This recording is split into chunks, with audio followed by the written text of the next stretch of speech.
Hello everyone, Honda Civic 2019.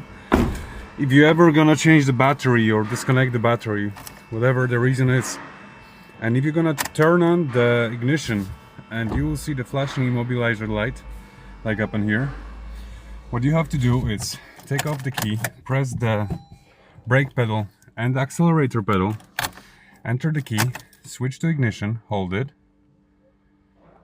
Okay, like you see, there is no flashing light anymore. In this case, it's a manual. Press the clutch, start the car.